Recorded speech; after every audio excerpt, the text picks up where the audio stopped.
আমি এক জানাজায় ছিলাম একবার, বাপের জানাজা ছেলে পড়াইতেছিল, কিন্তু আল্লাহু আকবার বলতে পারতেছিল না, কান্নারে কানতে। ছেলে আলেম ছিল, কানতে কানতে কানতে কানতে বাপের জানাজা ছেলে পড়ানো, বোঝেন না, আল্লাহু আকবার বলতে পারতেছিল না, কান্নায় ভাঙ্গা পড়তেছিল। একবার বড় কষ্ট করে জোরে আল্লাহু আকবার বলে উঠছে। জানাজা শেষ, আমার মন বলতেছিল যেন বাবা মাফ হয়ে গেছে। আমি সাথীদেরকে বলতেছিলাম যে আমি জানি না, আমার মন বলে এই বাবাকে আল্লাহ শাস্তি দিবে না। ছেলে আলেম, কলিজার টুকরা নিয়ে গেছে, ঠিক না? বাপ কি কলিজার টুকরা না? মাথার তাজ না? চোখের মণি না?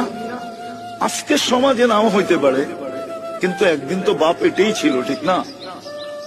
নিয়ে গেছে যিনি, তার বিরুদ্ধে যাওয়া উচিত ছিল, কিন্তু ছেলে কান্না ধরা কানসেন বটে, কিন্তু কান্না ধরা শেষমেশ কি বলছে? আল্লাহু আকবার, মালিক তুই বড়।